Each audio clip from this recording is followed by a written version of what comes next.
Olá, bom dia amigos e amigas aqui do canal Dica de hoje, segunda-feira, última segunda de cada mês, a gente sempre tem o nosso vídeo da carteira do YouTube. Lembrando que essa carteira é uma carteira que começou lá atrás em 2016, é uma carteira completamente fictícia, afinal eu sou analista CNPI, a gente tem algumas restrições com relação à recomendação de ativos que a gente compra pela CVM. Essa carteira começou com R$ 100 mil em 2016, ela recebe aportes todos os meses de em torno de R$ 2 mil e hoje a gente vai ver como ela ficou. Lembro também que esses ativos eles não são recomendações, na verdade a carteira tem uma regra de não mudar esses ativos ao longo do tempo, então são os mesmos. Alguns deles, inclusive, a gente já recomendou venda lá atrás e outros eu, inclusive, deixei como exemplo para mostrar que mesmo se um ativo ficar muito ruim ao longo do tempo e ele continuar na tua carteira, não tem problema, você pode errar. Por que eu faço esse vídeo aqui todos os meses? Porque eu quero mostrar que é mais importante você saber gerenciar bem a tua carteira, você conseguir fazer uma boa alocação estrutural, do que você acertar a ação que você tem que comprar, tá? Então isso é mais importante e vocês vão ver o resultado dessa carteira ao longo do tempo. E a gente coloca aqui a cara a tapa, os ativos são lá os mesmos, mas a gente tem uma alocação que é movimentada de acordo com os percentuais de cada classe de ativo e vocês vão entender isso logo depois da vinheta. Enquanto isso, curtam o vídeo, se inscrevam no canal e a gente já começa.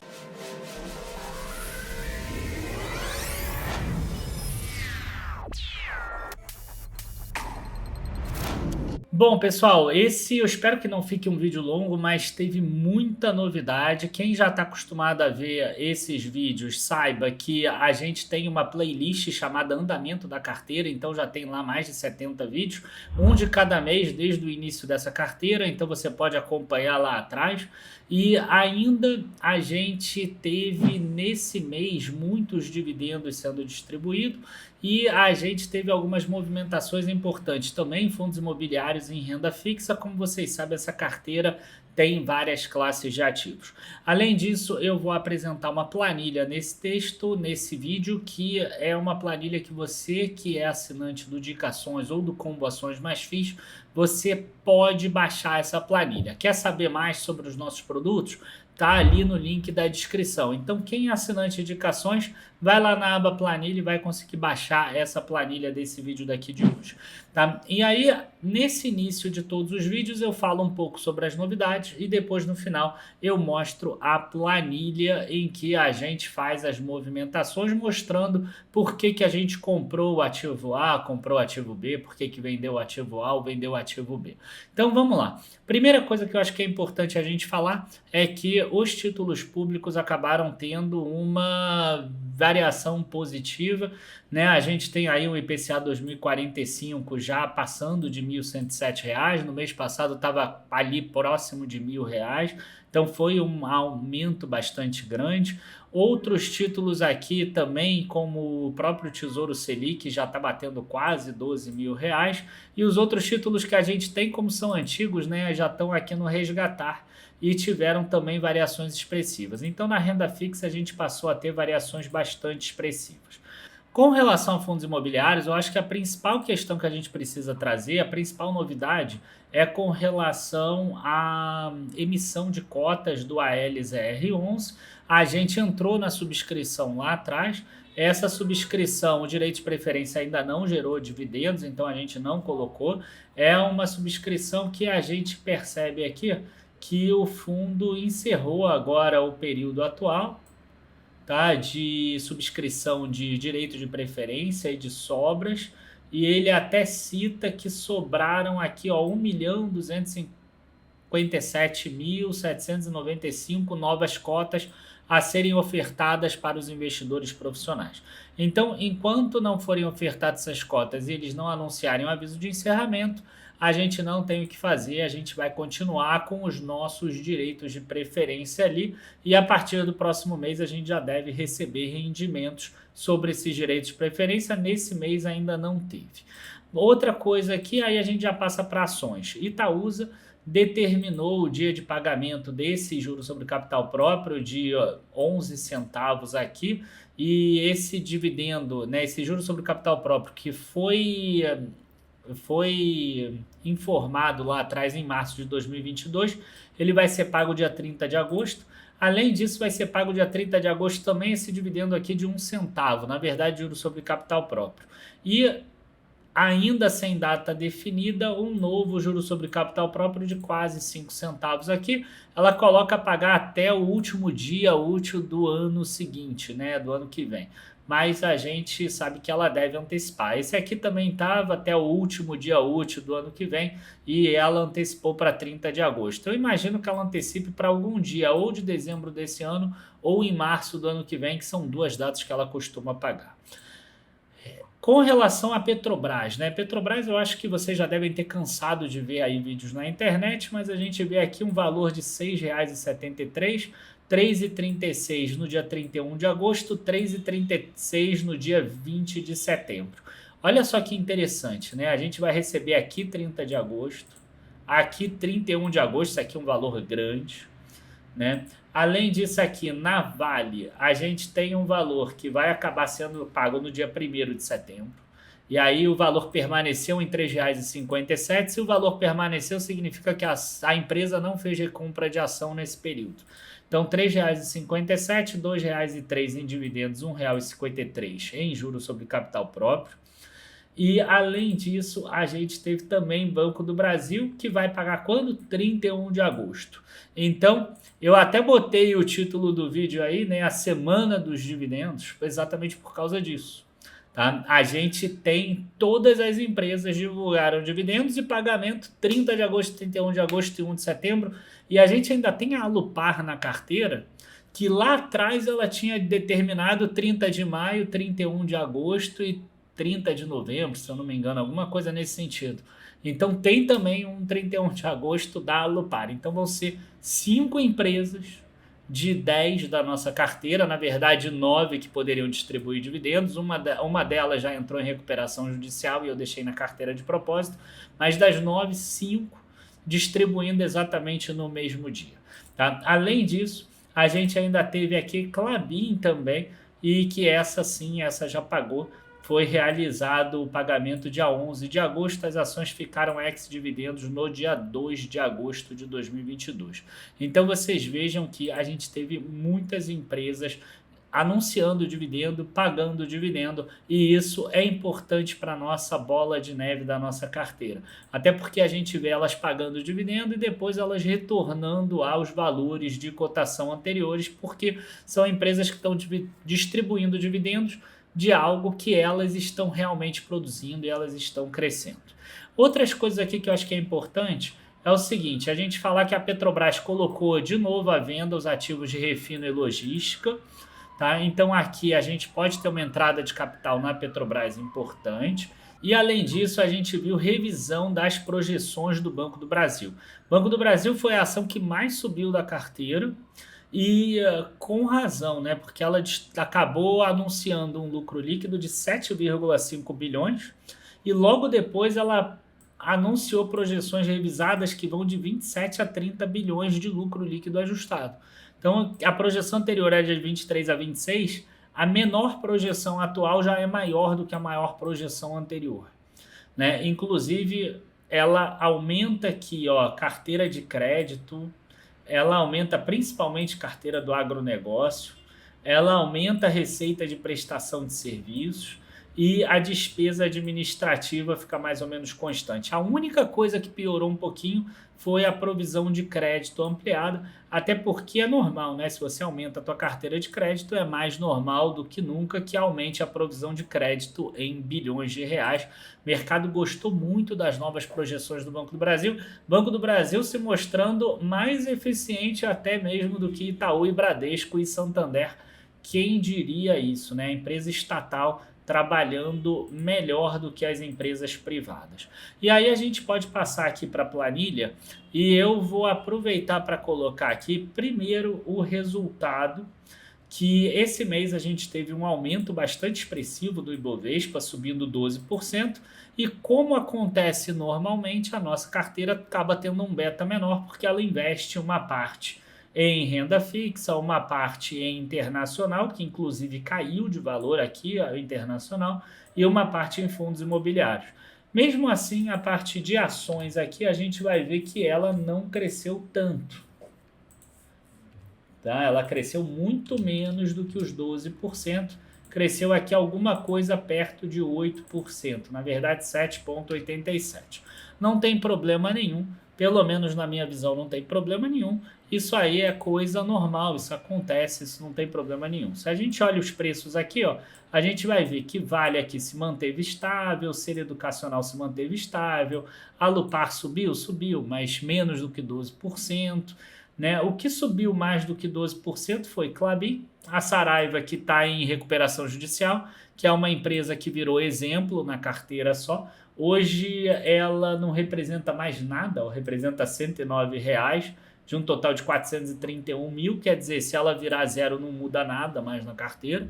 Então, esse é um tipo de ensinamento que eu boto em todos os vídeos meus, não faz diferença mais nenhuma. A Petrobras aqui, ela sobe 10%, mas tem um dividendo que saiu de R$ 6, né? Então, na verdade, ela subiu muito mais, mas ainda não apareceu nos números, porque o dividendo ainda não foi distribuído.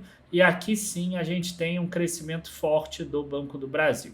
Tá? Enfim, na minha visão subiu bem. E aí o que aconteceu? Como a Bolsa subiu bastante, eu reduzi um pouquinho a exposição em bolsa, ainda não aparece isso nos números, porque a exposição aqui estava um pouco abaixo, então ao invés de 60%, agora eu quero 59%.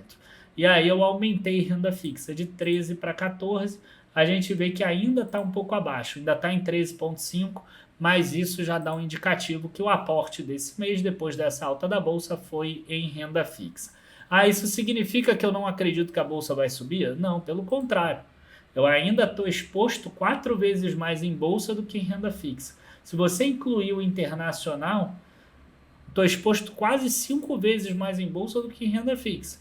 Mas, nesse momento, eu acho que pode cair um pouquinho a exposição. Se a bolsa subir de novo e a gente vir que esse aí pulou para 60%, talvez mês que vem a gente possa até vender alguns ativos, igual a gente já fez no passado, sem problema nenhum, e subindo bastante Petrobras e Banco do Brasil, provavelmente esses teriam sido as escolhas, tá? Nada a ver com fundamentos ou qualquer coisa, porque esse vídeo não é um vídeo de recomendação, como eu falei no início, é um vídeo de gestão de carteira, tá? Então, a gente reduziu um pouquinhozinho de exposição à bolsa. Fundos imobiliários acabaram subindo menos do que o todo, então caiu de 22 para 21,13, chegando próximo do 21. E aqui a gente vê que o internacional 5,92, devendo um pouquinho em relação aos 6%, mas ainda dentro da margem de erro. Uma coisa que trouxe o internacional para baixo, mesmo com a alta aqui do principal ativo do ETF, é que o dólar acabou recuando muito nesse mês. Tá? Então, a operação de compra desse mês foi exatamente no Tesouro Selic. A gente preferiu trazer um pouco mais de liquidez na carteira. Quando eu olhei a carteira aqui de renda fixa, eu vi que tinha 25 mil reais. Agora, né, tem 25 mil reais em Tesouro Selic, tinha 21 mil. E os longo prazo aqui tinha mais. Né? Então, eu preferi trazer um pouquinho de curto prazo, de liquidez para a carteira, porque se a gente tiver uma recaída por causa das eleições e cair muito, a gente tem caixa para aportar sem precisar impactar. Então, a renda fixa está dividida assim. A gente tem aqui, ó, para receber cupons de juros, esses dois e mais esse daqui e esse daqui, tá? A gente tem para marcação a mercado esse daqui, que é uma participação menor, e a gente tem um Tesouro Selic que dá liquidez de 25 mil, faltava um pouquinho na liquidez realmente na minha visão. E aí a gente tem bolsa subindo de 237 para 256 mil, FIIs saindo de 89 para 91 mil, mesmo tendo uma alta boa de FIIs, a nossa carteira não conseguiu pegar isso, os fundos aqui não subiram tanto assim, tá? E aí a gente vai para os dividendos provisionados, que a gente inclui tudo aquilo que a gente mostrou no vídeo anterior. Então, olha só o que a gente tem para receber. só naquela semaninha ali, né? A gente tem aqui, ó, quase R$ 3.000. Aí aqui tem mais R$ 2.200, então já dá R$ 5.200. Além disso, tem esse R$ 33 aqui. Ainda tem o da Alupar aqui de R$ 400 e mais os 300 de Itaúsa. A gente tem uns R$ 6.000 nessa carteira para receber nessa próxima semana. Na verdade, eu estou falando próxima semana porque estou gravando antes, mas é na semana que vocês estão vendo. Vocês devem estar vendo no dia 29 de agosto. Vai estar recebendo 30, 31 e 1º de setembro. Então, nesse mês aqui, a quantidade de rendimentos pagos acabou que nem foi tão grande. A gente recebeu Clabin e recebeu Randon. Tá? Mas em setembro a gente vai ter o nosso recorde de dividendos, porque isso tudo já está provisionado em várias empresas. Além disso, a gente viu aqui um pagamento de juros de um cupom de juros do IPCA 2050. Esse título não é mais negociado, mas a gente comprou ele lá atrás e a gente vê que a gente recebe aqui de 6 em 6 meses alternado, né? O 2055 a gente recebe nesses meses, 2050 a gente recebe nesses meses, então a gente mantém um fluxo trimestral de rendimentos aqui na renda fixa também. Se incluir esse outro aqui, a gente tem um fluxo quase que bimestral de renda fixa. Então, a gente olha aqui um gráfico, que é o gráfico que eu acho bem interessante, total de rendimentos, batemos R$ 2.000 de novo, 1, 2, 3, 4 meses acima de R$ 2.000, mês que vem vai ser o 5º mês acima de R$ 2.000, acho que mês que vem a gente vai bater R$ 7.000 de rendimento ou mais, e a gente tem aqui um resultado cada vez melhor e que vai dando frutos ao longo do tempo. Né? Já estamos acima de R$ 1.000 há muitos meses seguidos, desde maio de 2021. Essa era a nossa primeira meta. A meta atual é 8 meses acima de 2.000. Né? Então a gente já está conseguindo aqui, ó, a gente conseguiu 1, 2, 3, 4, 5. Próximo mês vai ser o 6, que é setembro. E aí sobra os últimos 3 meses do ano para a gente conseguir 2 deles, pelo menos. A meta que parecia difícil no início do ano, porque a gente teve 3 meses, teve um mês só em 4, agora começa a ser uma meta que vai se mostrando um pouco mais fácil. Sendo ajudado um pouco pela Petrobras, obviamente. Os fundos imobiliários, a gente teve uma venda há 2 meses atrás, então caiu um pouquinho o rendimento dos fundos.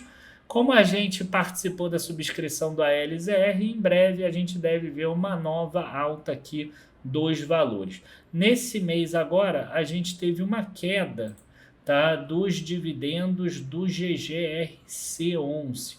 Tá, o GGRC11 acabou distribuindo 0,86 contra 0,93 no mês passado.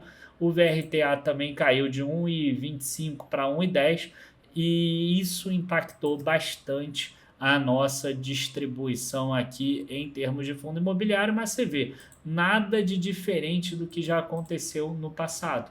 Né? Já tiveram vezes aqui de cair um pouco, aí depois voltar a subir, cair um pouco aqui, aí depois voltar a subir, enfim, é normal, cai um pouco aqui, aí depois volta a subir, agora pode estar caindo um pouco, para depois voltar a subir também, não me assuste em nada. Então, gente, eu acho que esse é o vídeo de hoje. Compramos Tesouro Selic, vamos aumentar aí um pouquinho a liquidez nesse período atual, pré-eleições. Se der errado, entre aspas, a gente vai estar ganhando aí em 70% da carteira, 60 e poucos por cento da carteira, se somar bolsa atual, mais um pouquinho de FIIs, que acaba ganhando também, mais internacional. Se der certo essa alocação de renda fixa e tudo cair, a gente vai ter dinheiro para aportar mais barato nos ativos que tiverem lá com percentual abaixo, sejam eles ações, sejam eles FIIs, sejam eles internacionais também. Então, esse é o nosso vídeo de hoje. Espero que vocês tenham gostado. Quem gostou, curte o vídeo, se inscreve no canal e, além de acompanhar a nossa playlist, também compartilha, porque é importante para a gente crescer. Abraço a todos. Quem quiser saber mais dos nossos planos, os planos estão aqui embaixo, inclusive o de Ações e Combações Mais FIIs, que dá direito a baixar essa planilha que a gente tem aqui. E sigam a gente também no Instagram, @dicadehoje_7. Abraços, bons investimentos e até a próxima. Tchau, tchau, pessoal.